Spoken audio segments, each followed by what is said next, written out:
Olá, seja muito bem-vindo. Está no ar a partir de agora mais uma edição do programa UFO no Plural. O tema de hoje é assistência estudantil e o assunto as políticas da UFO para democratizar as condições de ensino, permanência e progressão dos jovens na educação superior. Quais são os desafios para minimizar os efeitos das desigualdades sociais? O que fazer para reduzir as taxas de retenção e evasão escolar? Para responder estas e outras questões, o nosso convidado é Leonardo Barbosa e Silva, diretor de assistência estudantil da UFO. Desde já, obrigada pela participação, professor. Seja muito bem-vindo. Eu que agradeço o convite. Professor, vamos contextualizar para o nosso telespectador, do ponto de vista histórico, quando é que foi implantado aqui na UFO a assistência estudantil? A assistência estudantil, ela data de 1976. A primeira iniciativa foi a criação de um setor de atendimento psicológico que não focava exclusivamente nos estudantes, mas atendia toda a comunidade, então estudantes e também servidores. Mas à medida que o tempo foi passando, a atenção exclusiva ao estudante ela começa a aparecer, até que em 1983 nós criamos definitivamente a Diretoria de Assuntos Estudantis, a DIRES.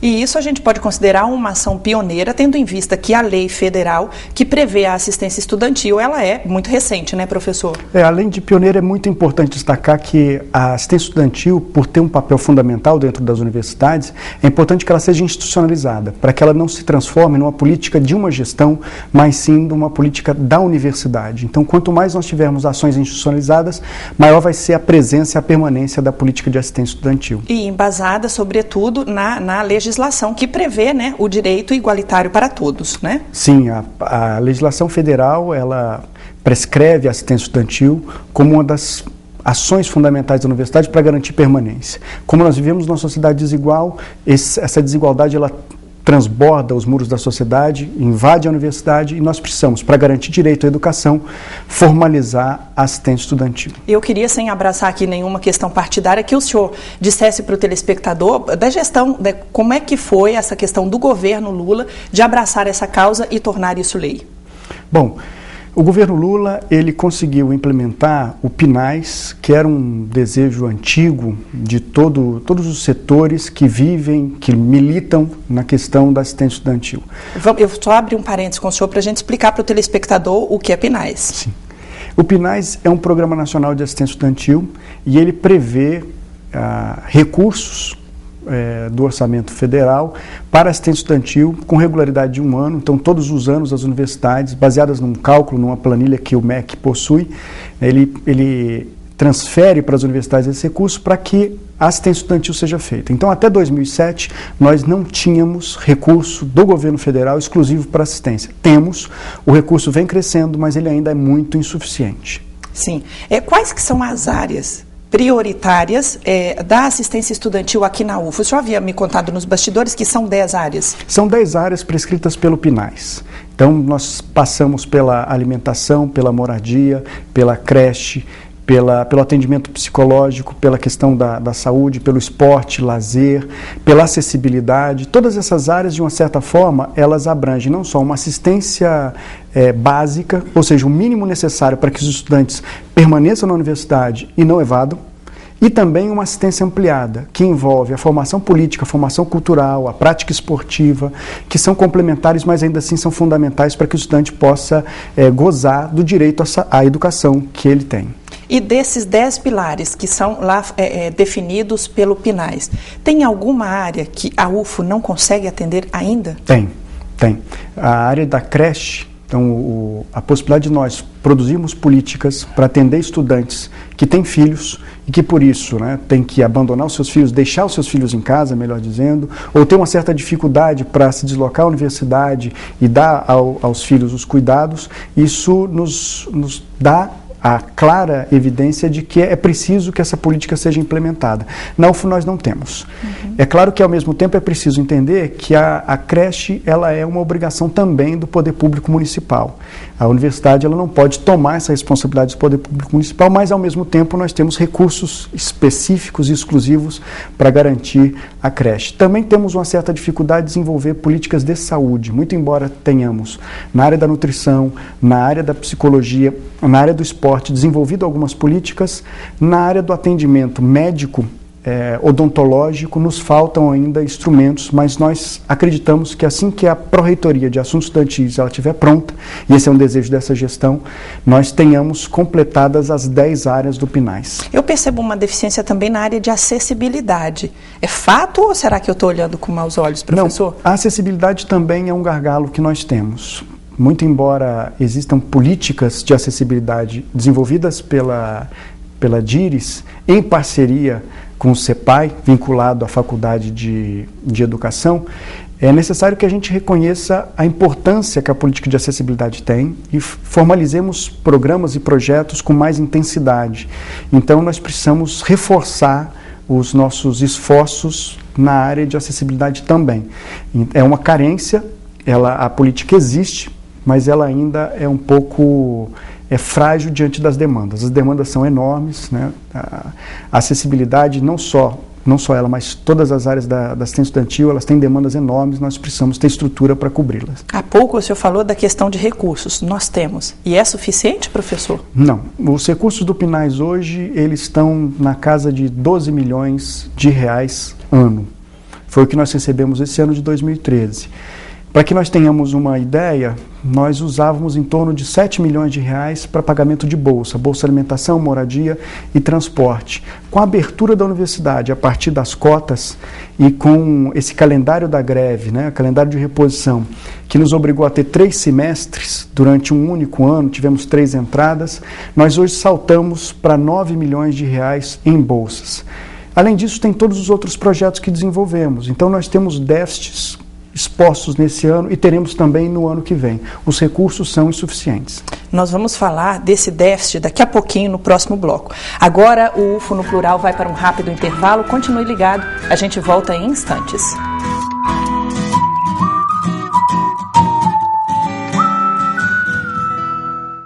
Quase 2.000 impressões por mês. Esse é o volume de material produzido pela divisão gráfica da UFO, que é responsável por quase todas as publicações da instituição, como livros, periódicos, cartões e folders. Para isso, uma equipe atua durante todo o ano no setor, buscando cada vez mais desempenhar um trabalho com qualidade, compromisso e bom gosto.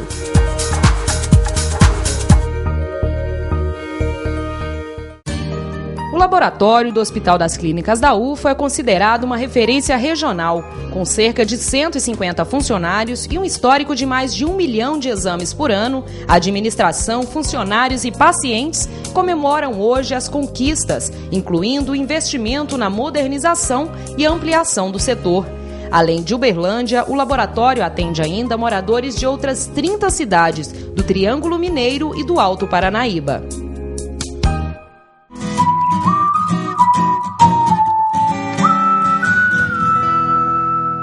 De volta com o programa UFO no Plural, o tema de hoje é assistência estudantil e o nosso convidado Leonardo Barbosa e Silva, responsável por esta área na UFO. Professor, no bloco anterior o senhor falou do déficit de recursos que nós temos para desenvolver na UFO as políticas de assistência estudantil. Como é que está sendo trabalhada essa questão? Bom, esse ano de 2013, nós protocolamos no MEC, CESU-MEC e na Andifes, um documento que demonstrava o déficit. Esse ano ele foi de 3 milhões de reais e nós imaginamos que para o ano de 2014 ele será de 5 milhões de reais. Então nós protocolamos no MEC uma solicitação de suporte complementar para que a gente possa finalizar o ano honrando todos os nossos compromissos com os nossos bolsistas e com os nossos projetos.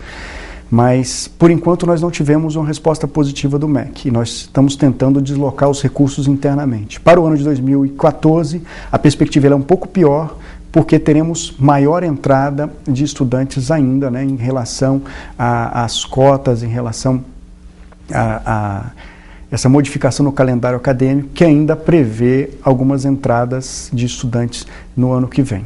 O senhor citou aqui o pioneirismo da UFO, lá na década de 70, já implantando essas políticas de assistência estudantil e não tinha verba naquele tempo. Era com recursos da própria instituição. Eram com recursos da própria UFO. E então, hoje a UFO ela não destina mais recursos para essa área. Desde 2007, quando o PNAES foi criado, os recursos da assistência estudantil eles vieram exclusivamente do MEC.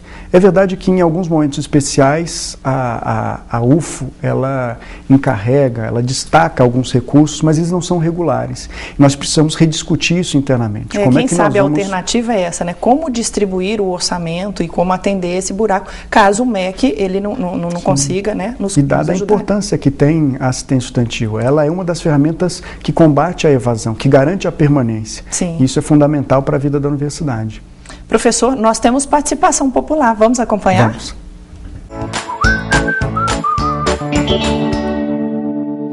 Meu nome é Ana Cecília e eu queria saber onde o aluno se cadastra. Bom, a pergunta da Ana Cecília é onde o aluno se cadastra. Ela não deixou claro em relação a qual serviço, né, a qual atendimento que ela pretende ter, mas de maneira geral ela pode procurar a DIRES, a Diretoria de Assuntos Estudantis, no bloco da reitoria, no primeiro piso, junto à PROEX, ou se especificamente ela precisa de acessar os serviços do restaurante universitário, é direto no restaurante. Se ela precisa de assistência estudantil no que diz respeito às bolsas, ela pode se encaminhar diretamente à DIASE, no bloco 3E, ou se a atividade que ela pretende ter inserção é na prática de lazer ou prática de esporte, campus Educação Física junto à DIESO.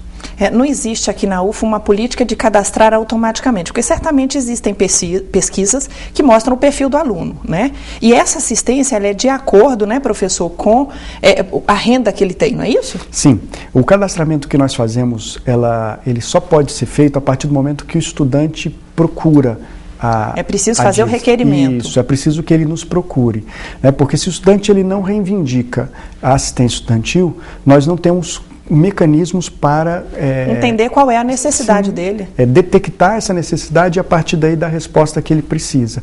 Então o que nós temos hoje são ferramentas de ingresso, ou seja, quando o estudante ele faz o ingresso via vestibular ou via Enem, nós recorremos aos dados da DIRPS, colhemos esses dados e a partir deles nós também pensamos nossas políticas. Mas o estudante ele faz primeiro o requerimento. Nós solicitamos a documentação e depois de enviada a documentação é feita a análise socioeconômica e aí sim o benefício é disponibilizado. Entendi. Vamos para mais uma pergunta? Vamos.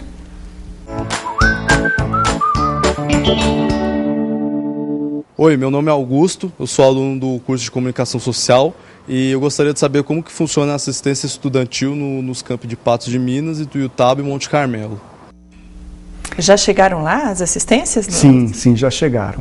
A pergunta do Augusto é muito pertinente porque toda vez que nós temos uma universidade que ela é multicamp e tem campus fora de sede, nós temos dificuldades especiais a serem enfrentadas. No que diz respeito à assistência estudantil, o campus do Pontal, vamos por partes. O campus do Pontal hoje ele tem uma equipe da DIASE, que é a nossa divisão de assistência estudantil, mas nós ainda não temos uma equipe da DIVRU, que é a divisão de restaurante universitário, e nenhuma equipe da DIESO, que é a divisão de esporte e lazer. Nós estamos implementando as equipes mínimas no Pontal.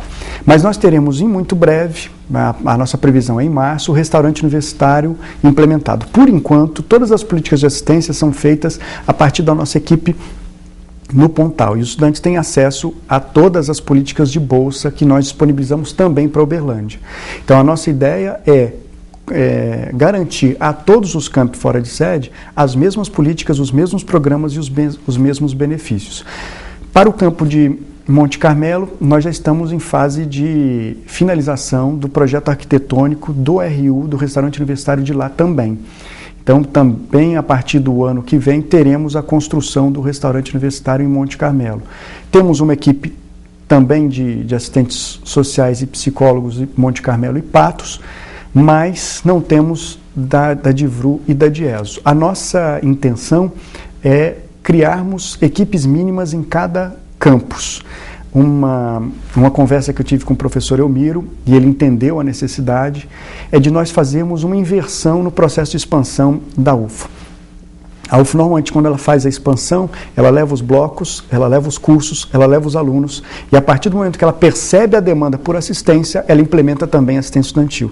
Nós precisamos fazer o movimento invertido, ou seja, instalamos primeiro a estrutura para garantir a assistência estudantil e, na sequência, levamos os cursos, para que não deixemos os nossos estudantes à mercê ou à deriva, sem as garantias que a assistência estudantil possa Gente fornecer. Jovem permite isso, né? Ousadia, né, professor? Eu acho que é preciso fazer fazer, porque a assistência estudantil no Brasil inteiro ela ganha cada vez mais atenção do governo, das universidades, e é uma questão que envolve militância, luta, porque ela nem sempre foi reconhecida com tanta importância ou com a importância que merece. E talvez esse seu carinho pela área seja porque o senhor participou do movimento estudantil, o senhor é filho da UFO, né, estudou aqui, então tem todo um carinho especial por essa área, não é? Eu tenho uma relação muito próxima, eu tenho em alta conta a assistência estudantil, fui militante do movimento estudantil de 93 até 97, eu participei do Diretório Central dos Estudantes, participei do Diretório Acadêmico de Economia e boa parte do nosso cotidiano estava diretamente relacionado com a Diretoria de Assuntos Estudantis, à época sob a gestão do professor Gabriel Munhoz Palafox, e também com a DIASE. Então, nós fizemos muitos trabalhos em conjunto e de lá para cá eu peguei gosto pela temática. Que bom, eu quero crer que os beneficiários da assistência estudantil só tenham a ganhar com isso. Quem que faz a seleção? A seleção de todos os estudantes, todas as estudantes que demandam assistência estudantil, ela é feita pela divisão de assistência estudantil, a DIASE. Todo o processo é feito a partir de documentação que os estudantes enviam. Então, no momento que eles nos municiam dessa documentação, eles permitem às assistentes sociais fazerem um levantamento da condição socioeconômica. E se esse estudante ele se encaixa nas classes que a assistência social hoje ela percebe, né, são as classes C, D e E, que são aquelas classes que são o público-alvo das políticas de assistência. Então, se eles se encaixam nas classes C, D e E, eles têm acesso à política de assistência estudantil. Bolsa Moradia, Bolsa Alimentação e Bolsa Transporte. Vamos para mais uma pergunta? Vamos.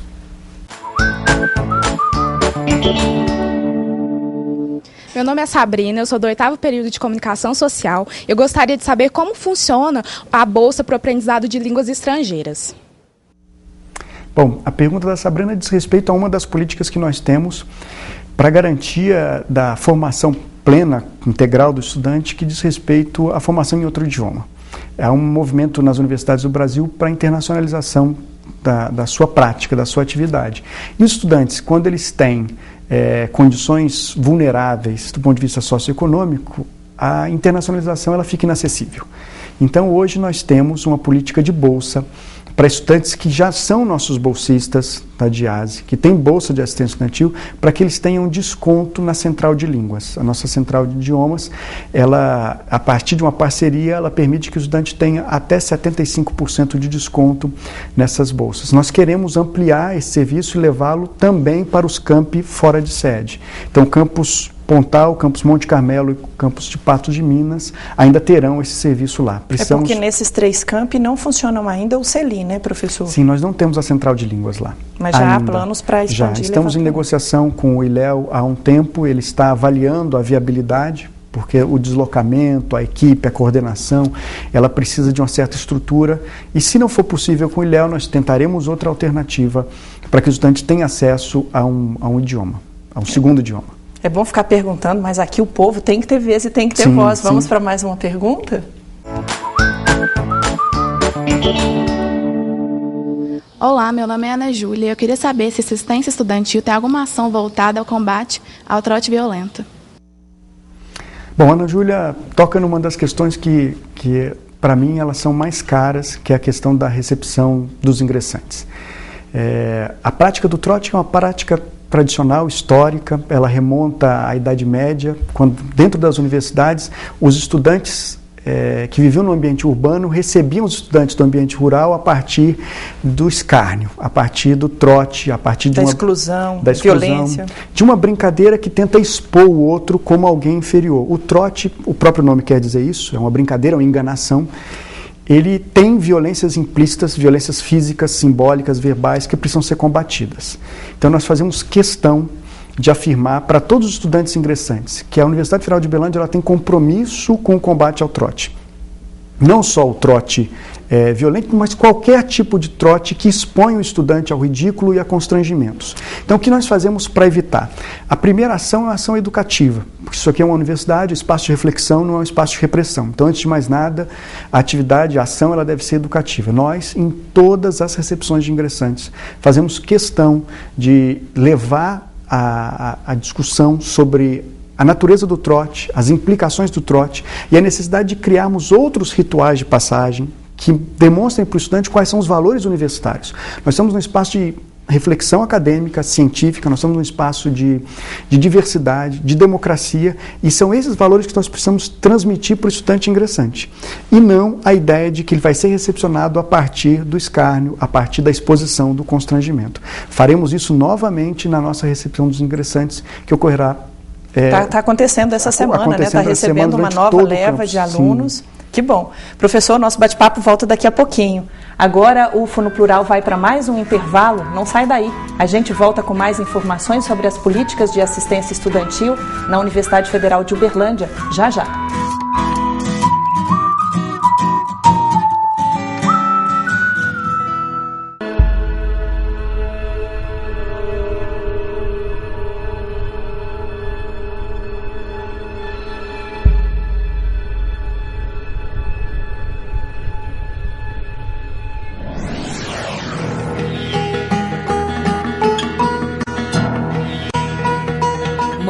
Preparadas para salvar a vida dos melhores amigos do homem. Hospital Veterinário da Universidade Federal de Uberlândia.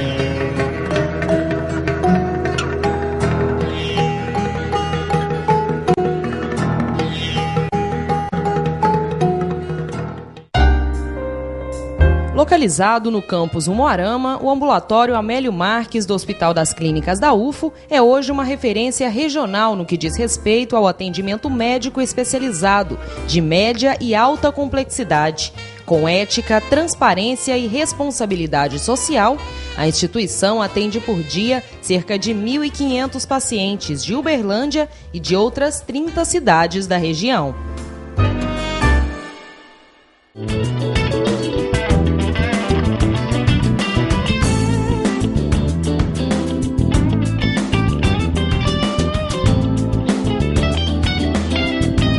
Arte é conhecimento, é construção, expressão. Museu Universitário de Arte, Praça Cícero Macedo, 309, bairro Fundinho.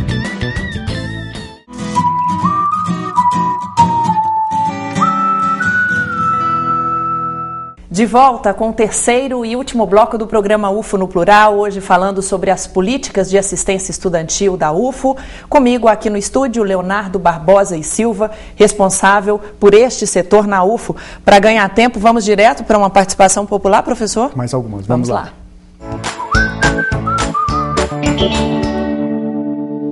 Meu nome é Pedro Henrique da Cunha, faço engenharia mecânica, estou no segundo período e gostaria de saber se com a inauguração do prédio do moradia estudantil vai cair o percentual de bolsas de aluguel. Bom, Pedro, primeiro a inauguração da moradia, ela foi feita no ano passado, as obras ainda estavam sendo encaminhadas, então elas não foram concluídas. Nesse ano nós tivemos alguns problemas com a energia elétrica e a CEMIG nos pediu um prazo de 90 dias para fazer a instalação do padrão. Então, muito provavelmente, até o final do ano, nós teremos uma inauguração definitiva da moradia estudantil. E essa inauguração já é com ocupação? Com ocupação. Pretendemos, inclusive, trazer o movimento estudantil para essa inauguração, porque a moradia é uma conquista histórica. Eu estive nos anos 90 em várias manifestações de estudantes para garantia da construção da moradia. Finalmente ela foi feita. Precisamos fazer a nova inauguração com a presença do movimento estudantil. Agora, uma vez ocupada, a moradia nos garante a presença de 152 estudantes. Hoje nós temos 800 estudantes que vivem da Bolsa Moradia. A moradia, então, ela vai reduzir esse número, mas ela não teria por objetivo, né, ela não consegue, dada a sua dimensão, dado o alcance, por fim, a Bolsa Moradia. Então, nós viveremos ainda muito tempo com Bolsa Moradia, até que outras moradias sejam construídas.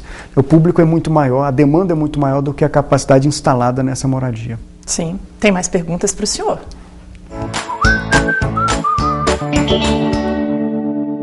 Meu nome é Daniel, eu sou do segundo período de engenharia mecânica e eu tenho uma filha. E eu vi que é uma proposta da gestão fazer a creche para os alunos carentes, filhos de alunos, né, que necessitam. Então eu queria saber, essa é uma promessa da gestão, eu queria saber se isso é possível até o final de 2016.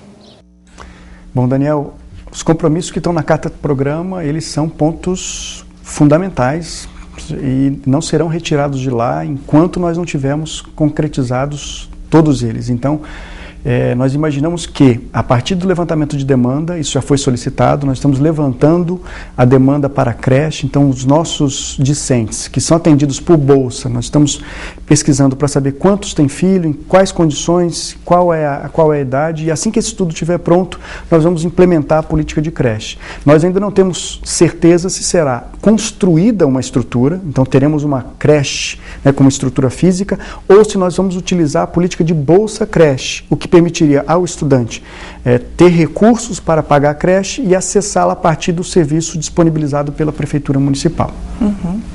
Tem mais perguntas?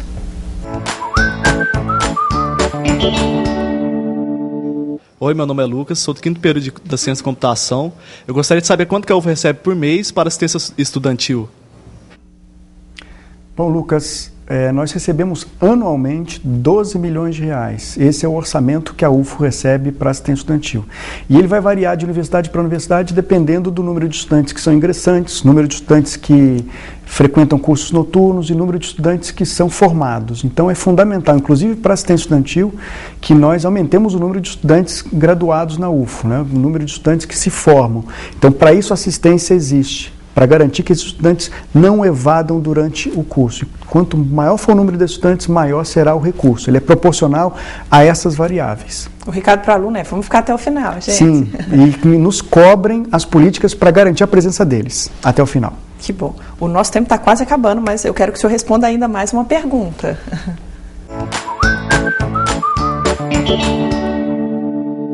Olá, meu nome é Frederico Fernandes, eu sou do 5º período de Engenharia Mecatrônica. Eu queria saber se tem algum projeto previsto para a ampliação do RU. Bom, Frederico, nós temos vários projetos previstos para ampliação do RU. Bom, o RU no Campus Santa Mônica, a previsão é que um novo RU seja construído num prazo de 2 anos, 2 anos e meio, com uma estrutura para 6.000 refeições dia. Hoje nós fornecemos 4.000 refeições, somando as refeições do Santa Mônica e do Moarama. A nossa previsão é que tenhamos 6.000 somente para o Campus Santa Mônica. Para o Campus do Moarama, um restaurante novo, o que nós temos lá hoje é um refeitório. Nós queremos um restaurante com capacidade de produzir lá as refeições para 2.000 estudantes. Hoje, a frequência diária é de 1.000 refeições, nós vamos dobrar a capacidade do Moarama e dobrar a capacidade do Santa Mônica.